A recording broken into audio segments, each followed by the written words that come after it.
श्रीमद भागवत महापुराण स्कंध 11 अध्याय 29. भागवत धर्मांचे निरूपण आणि उद्धवाचे बद्रिकाश्रमाला जाणे. उद्धव म्हणाला, हे अच्युता, मन ज्याच्या ताब्यात नाही त्याच्यासाठी ही योगसाधना करणे अतिशय अवघड आहे असे मला वाटते. म्हणून आपण जेणेकरून माणूस सहजपणे परमपद प्राप्त करू शकेल असा सोपा उपाय मला सांगा.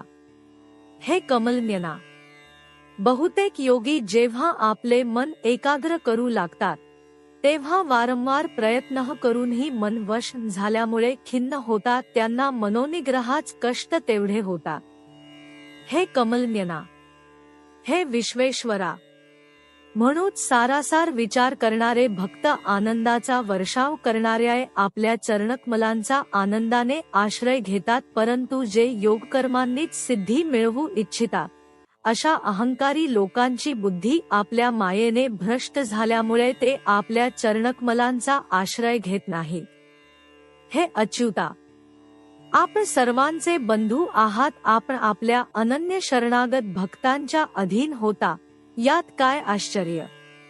ब्रह्मदेव इत्यादी लोकपाल ज्यांनी चरणकमल ठेवलेल्या चौरंगावर आपले दिव्य मुकुट घासतात, तेच आपण रामावतारामध्ये वानरांबरोबर मित्राप्रमाणे वागलात.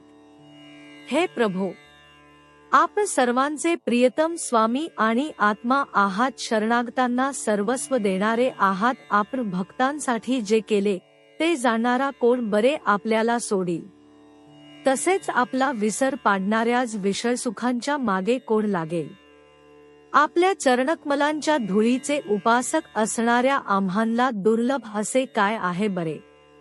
हे ईश्वरा, आपण केलेल्या उपकारांचे स्मरण होऊन अधिकाधिक आनंदित होणारे आत्मज्ञानी ब्रह्मदेवाचे आयुष्य जरी त्यांना मिळाले तरी सुद्धा ते आपल्या उपकारांची परतफेड करू शकणार नाहीत. जे आपण मनुष्यांच्या अंतरंगात आत्मरूपाने आणि बाहेर आचार्यांच्या रूपाने राहून त्यांचे पाप नाहीसे करता व त्यांच्या पुढे स्वतःला प्रकट करता.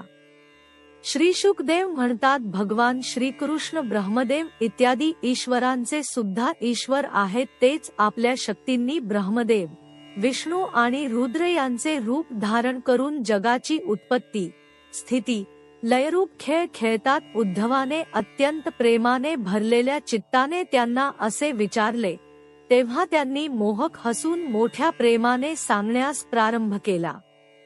श्री भगवान म्हणाले, छान, मी तुला माझे अत्यंत मंगलमय धर्म सांगतो. त्यांचे श्रद्धापूर्वक आचरण केल्याने मनुष्य जिंकण्यास अत्यंत कठीण अशा संसाररूप मृत्यूला सहज जिंकून घेतो. मनुष्याने आपली सगळी कर्मे माझ्यासाठीच करावीत आणि ती करतेवेळी माझे स्मरण करण्याचा अभ्यास हळूहळू वाढवावा. त्यामुळे त्याचे मन आणि चित्त मला समर्पित होऊन जाईल आणि त्याचे मन व आत्मा माझ्याच धर्मांमध्ये रममाण होतील. साधुजन ज्या पवित्र ठिकाणी निवास करीत असतील तेथेच माझ्या भक्तजनांनी राहावे आणि देवता, असुर किंवा मनुष्यांपैकी जे माझे भक्त असतील त्यांच्या आचरणाचे अनुकरण करावे.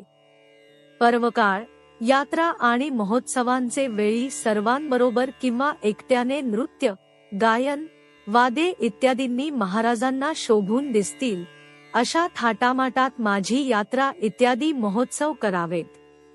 अंतःकरण शुद्ध करून माणसाने आकाशासारख्या आतबाहेर परिपूर्ण तसेच आवरणशून्य अशा मला परमात्म्यालाच सर्व प्राण्यांमध्ये आणि आपल्यातही असल्याचे पाहावे. हे निर्मल बुद्धी उद्धवा, जो फक्त ह्याच ज्ञानदृष्टीने सर्वांना माझे स्वरूप मानून त्यांचा आदर करतो, त्याप्रमाणे ब्राह्मण व चांडाळ, चोर व ब्राह्मण भक्त, सूर्य व ठिणगी तसेच कृपाळू आणि क्रूर अशा सर्व ठिकाणी समान दृष्टी ठेवतो, त्यालाच खरा ज्ञानी समजले पाहिजे. जेव्हा अशा प्रकारे नेहमी सर्व स्त्री पुरुषांचे ठिकाणी माझीच भावना केली जाते तेव्हा थोड्याच दिवसात साधकाच्या चित्तातील स्पर्धा, ईर्ष्या, तिरस्कार आणि अहंकार हे दोष नाहीसे होतात. आपलेच लोक आपल्याला हसले तरी तिकडे लक्षण देता लोकलज्जा व देहदृष्टी सोडून कुत्रा, चांडाळ, गाय, गाढव इत्यादींना साष्टांग नमस्कार करावा. जोपर्यंत सर्व प्राण्यांच्या ठिकाणी माझी भावना निर्माण होत नाही, तोपर्यंत अशा प्रकारे मन, वाणी आणि शरीराच्या सर्व कर्मांनी माझी उपासना करीत राहावे. हे उद्धवा, जेव्हा अशा प्रकारे सगळीकडे ईश्वरदृष्टी केली जाते, तेव्हा थोड्या दिवसात त्याला ज्ञान होऊन सर्व काही ब्रह्मस्वरूप दिसू लागते. अशी दृष्टी झाल्यावर सगळे संशय आपोआप नाहीसे होतात. अशा प्रकारे माझा साक्षात्कार करून घेऊन तो संसारातून विरक्त होतो. माझ्या प्राप्तीच्या सर्व साधनांमध्ये सर्वात श्रेष्ठ साधन मी हेच मानतो की सर्व चराचरात मन, वाणी व शरीराच्या सर्व वृत्तींनी माझीच भावना करावी. हे उद्धवा, या भागवत धर्माची एकदा सुरुवात केल्यानंतर कोणतेही विघ्न आले तरी जराही उणीव राहत नाही, कारण हा धर्म निष्काम व निर्गुण असल्यामुळे मी सर्वोत्तम ठरवला आहे. हे उद्धवा, इतकेच काय, पण भय, शोक इत्यादींमुळे उत्पन्न होणारी पळणे, रडणे अशी निरर्थक कामे सुद्धा निष्काम भावनेने मला परमात्म्याला समर्पित केली असता ती सुद्धा धर्म ठरतात. असत्य आणि नाशिवंत शरीराने सत्य आणि अमृत स्वरूप अशा मला परमात्म्याला प्राप्त करून घेणे हाच बुद्धिमंतांचा विवेक आणि हेच आत्मज्ञान्यांचे ज्ञान होय. ब्रह्मविदेचे हे संपूर्ण रहस्य मी थोडक्यात तसेच विस्तारपूर्वक तुला सांगितले. हे रहस्य देवतांना सुद्धा मिळणे अतिशय अवघड आहे. ज्या सुस्पष्ट आणि तर्कशुद्ध रीतीने ज्ञानाचे वर्णन मी वारंवार तुला सांगितले, त्याचे मर्म जो जाणतो त्याच्या अंतःकरणातील संशय नाहीसा होऊन तो मुक्त होतो. तुझ्या प्रश्नांची मी चांगल्या रीतीने उत्तरे दिली. जो ही प्रश्नोत्तरे विचारपूर्वक आत्मसात करील, तो वेदांचेही परम रहस्य असलेले सनातन परब्रह्म प्राप्त करून घेईल. जो माझ्या भक्तांना हे चांगल्या रीतीने स्पष्ट करून सांगेल, त्या ज्ञानदात्याला मी माझे स्वरूप सुद्धा देऊन टाकतो. उद्धवा, जो आमचा हा परम पवित्र संवाद उत्तम रीतीने दररोज वाचील आणि दुसऱ्यांना या ज्ञानदीपाने माझे दर्शन घडविल, तो पवित्र होईल. जो कोणी एकाग्र चित्ताने हे नित्य श्रद्धापूर्वक ऐकेल, त्याला माझी परमभक्ती प्राप्त होईल आणि तो कर्मबंधनातून मुक्त होईल. प्रिय सख्या, ब्रह्माचे स्वरूप तू चांगल्या रीतीने समजून घेतलेस ना, आणि तुझ्या चित्तातील मोह व शोक दूर झाले ना. हे ज्ञान तू दांभिक, नास्तिक, लबाड, श्रद्धा नसलेल्या, भक्तिहीन आणि उद्धट पुरुषाला कधीही सांगू नकोस. जो या दोषांपासून मुक्त असेल, ब्राह्मण भक्त असेल, प्रेमळ असेल, साधू असेल आणि पवित्र आचरणाचा असेल, त्यालाच हा संवाद सांगावा. माझ्याबद्दल भक्ती असणाऱ्या स्त्रीशूद्रांनाही हे ज्ञान द्यावे. अमृतपान केल्यावर जसे काहीही पिण्यासारखे शिल्लक राहत नाही, त्याचप्रमाणे हे जाणून घेतल्यावर जिज्ञासूला आणखी काहीही जाणून घेण्याचे शिल्लक राहत नाही. प्रिय उद्धवा, मनुष्याला ज्ञान, कर्म, योग, व्यापार आणि राजनीती यांपासून ज्या चतुर्विध पुरुषार्थांची प्राप्ती होते, ती सर्व तुझ्यासारख्या अनन्य भक्तांसाठी मीच आहे. मनुष्य जेव्हा सगळी कर्मे टाकून फक्त मला शरण येतो, तेव्हा तो मला अतिशय प्रिय होतो. त्यावेळी त्याला काय देऊ आणि काय नको असे मला होते. मग मी त्याला अमृतत्व प्राप्त करून देतो आणि तो ब्रह्मस्वरूप होतो. श्रीशुक म्हणतात, भगवान श्रीकृष्णांचा उपदेश ऐकून ज्याला योगमार्ग कळला, अशा उद्धवाचे डोळे अश्रूंनी भरून आले. प्रेमावेगाने त्याचा गळा दाटून आला. हात जोडून तो स्तब्ध उभा राहिला, त्याच्याने काहीही बोलवेना.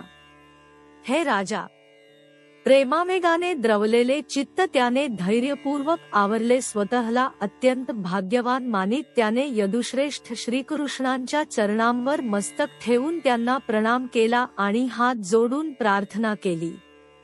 उद्धव म्हणाला, हे प्रभो, आप माया व ब्रह्मदेव यांचेही मूळ कारण आहात. मी ज्या महान मोहरूपी अंधारात सापडलो होतो, तो अंधार तुमच्या सान्निध्यात कुठल्या कुठे पळून गेला. जो अग्नीजवळ जातो त्याला थंडी अंधार यांचे भय कोठून असणार। दयाळू अशा आप मला आपल्या सेवकाला विज्ञानरूपी दिवा पुन्हा दिला, आपले उपकार जाणणारा कोण बरे, आपले चरणकमल सोडून दुसऱ्याला शरण जाईल। आपणच आपल्या मायेने सृष्टीची वृद्धी करण्यासाठी मला अगोदर दाशार्ह, वृष्णी, अंधक आणि सात्वतवंशी यादवांशी दृढ स्नेहपाशांनी बांधले होते आणि आज आपणच आत्मबोधाच्या तीक्ष्ण तलवारीने ते पाश तोडून टाकले। हे महायोगेश्वरा, मी आपणांस नमस्कार करतो। आता आपण शरण आलेल्या माझ्यावर अशी कृपा करा की ज्यायोगे आपल्या चरणकमलांवर माझी अनन्य भक्ती कायम राहील। भगवान श्रीकृष्ण म्हणाले, उद्धवा, माझ्या आज्ञेने तू आता माझ्या बद्रिकाश्रमामध्ये जा, तेथे माझ्या चरणकमलांचे तीर्थ असलेल्या अलकनंदेचे स्नानपान केले असता तू पवित्र होशील।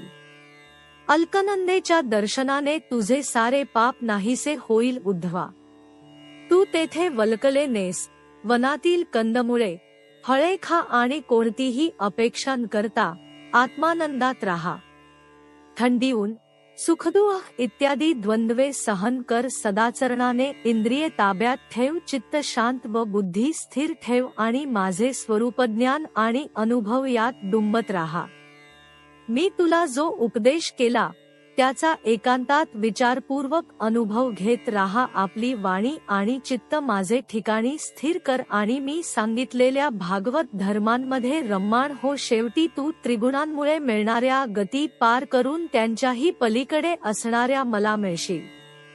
श्रीशुक म्हणतात, ज्यांचे ज्ञान संसारभ्रम दूर करते, त्या श्रीकृष्णांनी उद्धवाला असा उपदेश केला तेव्हा त्याने त्यांना प्रदक्षिणा घातली आणि त्यांच्या चरणांवर मस्तक ठेवले। भगवंतांच्या उपदेशाने त्याचे सुखदुःखादी द्वंद्व नाहीसे झाले होते, असे असूनही तेथून जातेवेळी त्याचे हृदय प्रेमाने भरून आले, त्यामुळे आसवांनी डबडलेल्या डोळ्यातून वाहणाऱ्या अश्रुधारांनी त्याने भगवंतांचे चरणकमल भिजवून टाकले। ज्यांच्यावरील प्रेम सोडणे अत्यंत कठीण अशा भगवंतांना सोडून जाण्याच्या कल्पनेने व्याकुळ झालेला उद्धव त्यांना सोडू शकत नव्हता, तरीही त्यांच्या आज्ञेमुळे त्याला अत्यंत जड अंतःकरणाने जावे लागले। जाताना त्याने भगवंतांच्या चरणपादुका आपल्या मस्तकावर धारण केल्या आणि त्यांना वारंवार प्रणाम करीत तो तेथून निघाला। भगवंतांचा परमप्रेमी भक्त उद्धव हृदयामध्ये त्यांना धारण करून बद्रिकाश्रमात पोहोचला आणि तेथे त्याने जगताचे एकमेव बंधू भगवान श्रीकृष्ण यांच्या उपदेशानुसार तपोमय जीवन व्यतीत करून त्यांचे स्वरूप प्राप्त करून घेतले। योगेश्वर सुद्धा ज्यांच्या चरणांच्या सेवेत रत असतात, अशा श्रीकृष्णांनी भगवत भक्त उद्धवाला आनंदसागराचे सार असे हे ज्ञानामृत सांगितले। जो श्रद्धेने याचे थोडेसेही सेवन करतो तो तर मुक्त होतोच, शिवाय त्याच्या संगतीने सगळे जग मुक्त होते। भ्रमर ज्याप्रमाणे फुलांचे सार असलेल्या मध एकत्र करतो, त्याप्रमाणे वेद प्रगट करणाऱ्या श्रीकृष्णांनी भक्तांना संसारातून मुक्त करण्यासाठी हे वेदांचे सार असणारे श्रेष्ठ ज्ञानविज्ञान सारूपाने सांगितले। तसेच समुद्रातून अमृत काढून जरारोगादी भय दूर करण्यासाठी ते भक्तांना पाजले। अशा श्रीकृष्ण नाव असणाऱ्या श्रेष्ठ आदिपुरुषांना मी नमस्कार करतो। अध्याय 29 समाप्त।